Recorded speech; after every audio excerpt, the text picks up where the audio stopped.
Mais attends, mais qu'est-ce que je fous, moi? Je vous dis qu'il y a une partie 2 et puis je me barre à la fin de la partie 1. Bah, ça va pas du tout. Ben non, rebonjour les héros, c'est Hiro, toujours dans son QG, et d'ailleurs bienvenue au QG. On se retrouve, et bien du coup, pour la partie 2 de mes achats manga du mois de novembre.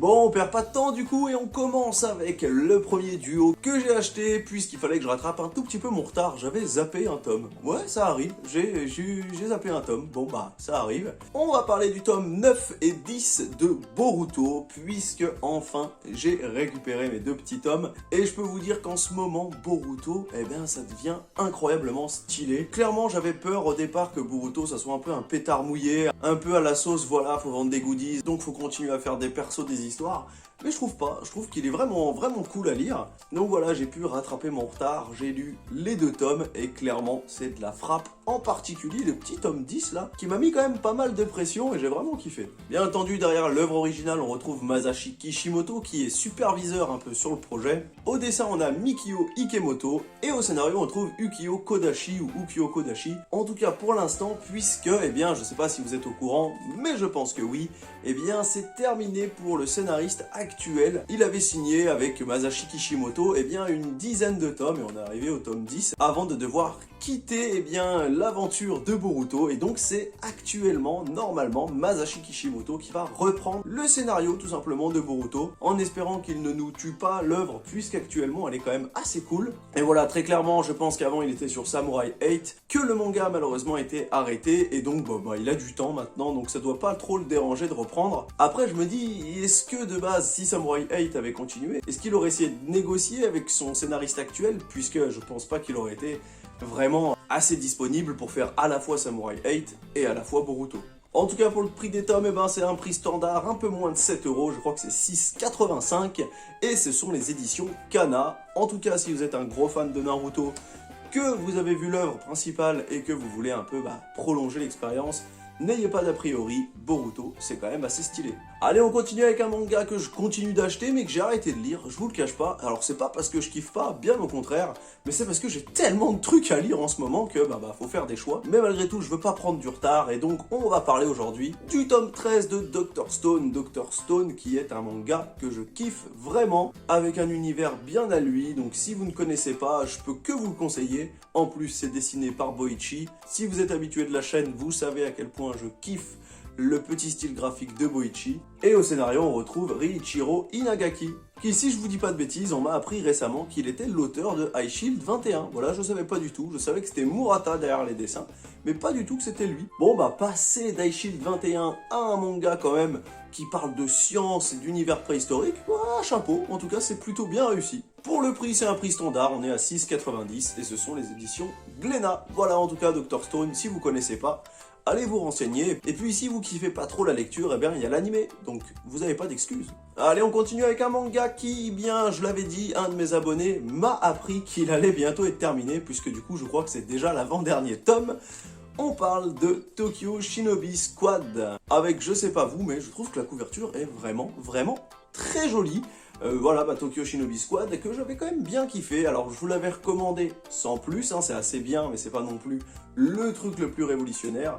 Et puis, du coup, vu que mon abonné m'a dit qu'il y avait que 3 tomes, bon, ça reste quand même assez bien si vous voulez une petite collection, voilà, compléter votre petite mangatech, ça fait que 3 tomes et c'est une histoire assez sympa à lire. J'ai pas encore lu le tome 2, je me le réserve puisque voilà, vu que ça va bientôt être terminé, je vais un peu savourer le truc. Mais voilà, en tout cas, si vous l'avez lu, si vous en êtes à la fin, dites-moi si vous avez kiffé l'œuvre en général ou si pour vous c'était vraiment pas ouf et que c'est normal que ce soit arrêté. Au scénario, on retrouve Yuki Tanaka, et au dessin, on a Kento Matsuura. Clairement, en tout cas, je trouve que le dessin est assez cool, même si, je l'avais déjà dit, il y a des petits passages où il y a des persos qui me font penser un peu à Naruto. Mais bon, après, voilà, c'est peut-être parce que c'est le délire, Shinobi, etc. Pour le prix, on est sur un prix assez classique, on est à 6,99, donc quasiment 7 €. Moi, je compte qu'entre 6,80 et 7 €, c'est à peu près le prix standard. Donc voilà, en tout cas, assez cool. C'est édité chez Kazé Shonen. Et si vous connaissez pas et que je vous l'ai fait découvrir, n'hésitez pas à vous renseigner. Et puis de toute façon, comme je l'ai dit, ça sera pas très long à finir. Allez, on continue avec un tome où j'ai eu envie de m'étrangler parce que ça fait un moment que je l'ai pris et je voulais pas présenter. Je suis carrément en retard avec celui-là, je crois que celui-là il date d'au moins 3 mois et que pourtant c'est quand même un manga assez cool et j'en ai pas beaucoup entendu parler. On va parler de Colorless. Colorless, un manga où je suis tombé dessus et je peux vous dire que bon, bah voilà, hein, la première de couverture, elle m'a totalement séduit. C'est vraiment très joli. En plus, il y a ce côté noir et blanc mais avec quelques touches de lumière et de couleur et vous allez voir que c'est vraiment un peu ça le but du manga, puisqu'on a quand même dans ce manga, ce qui est assez intéressant, certains endroits qui peuvent être colorés, donc c'est assez perturbant au début, mais c'est quand même relativement cool. C'est un manga qui a un style quand même assez particulier, je le conseille pas à tout le monde, donc renseignez-vous quand même dessus avant de vous jeter dessus, mais voilà, il y a un petit côté un peu science-fiction, un peu dystopique, etc. J'ai lu bien entendu que le tome 1, donc je peux pas vous en dire des masses sur l'histoire, mais en tout cas, je trouve que le personnage principal, bon bah même si c'est juste un mec en armure, il est quand même assez charismatique.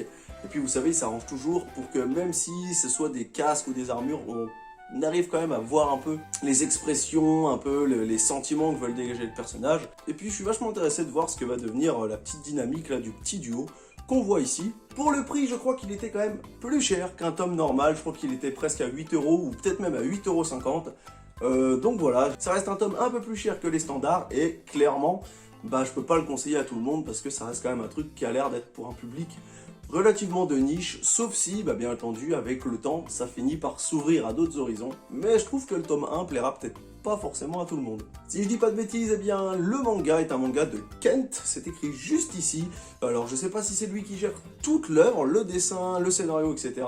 Et je crois que de base, c'était pas vraiment un manga, c'était vraiment un comics ou une bande dessinée, etc. Et que petit à petit, en fait, l'auteur a décidé d'en faire un manga. Donc voilà, il faudrait que je me renseigne, mais je crois que c'était une histoire un peu de ce type. Pour l'édition, c'est édité chez Shiba Édition. Alors, je crois très clairement que parmi toute ma mangatech, c'est le premier que j'ai de ces Shiba Éditions. Donc voilà, en tout cas, Colorless, un manga que je voulais quand même vous présenter parce qu'il est assez cool et qu'il est quand même assez épais. Comme d'habitude, je pense que pendant la vidéo, je vous ai mis, si j'ai trouvé, des petites images du manga et ça vous permet tout simplement de vous faire une idée de ce que vous allez acheter ou pas. Allez, on continue avec un manga que j'attendais, que je n'ai pas encore lu puisque j'arrive à me raisonner. Mais je l'attendais beaucoup, je vous en ai parlé, je vous l'ai même conseillé sur Instagram. Comme d'habitude, une petite pub pour mes réseaux sociaux, n'hésitez pas à aller me suivre sur Instagram, sur Twitter. Eh bien, on va parler bien entendu de Spy Family, le tome 2, qui est un manga que j'ai vraiment kiffé, en tout cas pour le tome 1, donc j'espère que ce tome 2 ne va pas me décevoir.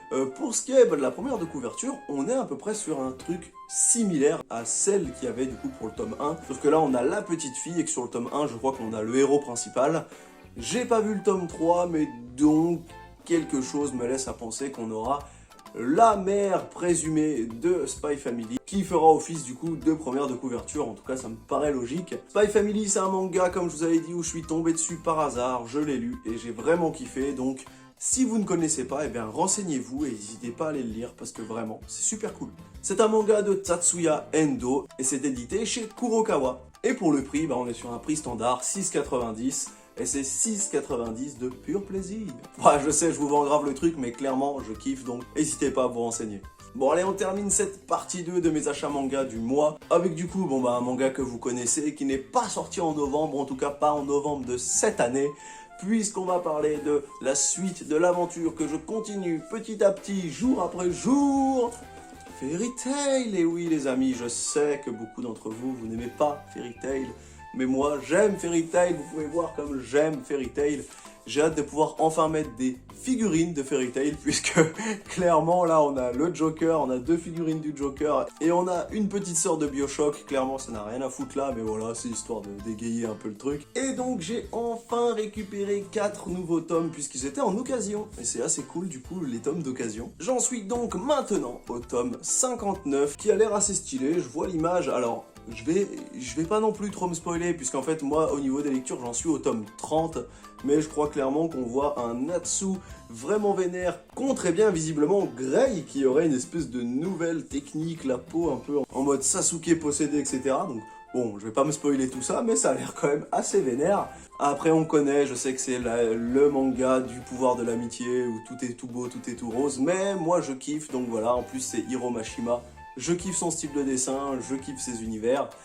En plus, tous les goûts sont dans la nature. Mais clairement, voilà, si vous connaissez pas Fairy Tail, ça m'étonnerait, mais c'est assez cool. Et puis si vous voulez une lecture un peu plus adolescente, enfantine, bon bah voilà, ça se lit, c'est pas gore, y a pas des trucs hardcore. On n'est clairement pas sur du SNK, là y a pas des boyaux et des mecs qui se font exploser, donc vous inquiétez pas. En attendant, voilà, ça va me permettre de continuer un petit peu cet étage-là, qui est bientôt terminé, puisqu'il me manque maintenant 4 tomes, et j'aurai tous les Fairy Tail. Je vous remercie beaucoup si vous êtes resté jusqu'à la fin de cette vidéo, elle est à présent terminée. Comme d'habitude, bah, si vous avez kiffé, n'hésitez pas à mettre le petit pouce vers le haut, le commentaire, l'abonnement et à me dire tout ce que vous avez à me dire, je suis là pour ça. Et puis je réponds à tous les commentaires, donc n'hésitez pas si vous avez quelque chose à me dire en particulier. Nous on se retrouve très rapidement avec de nouvelles vidéos, j'essaye d'avoir de nouvelles idées, voilà, c'est assez compliqué mais je charbonne et donc je vais essayer d'ici les semaines, les mois à venir, de vous proposer des nouveautés. Comme ça cassera un petit peu la routine que pourrait vous procurer cette chaîne.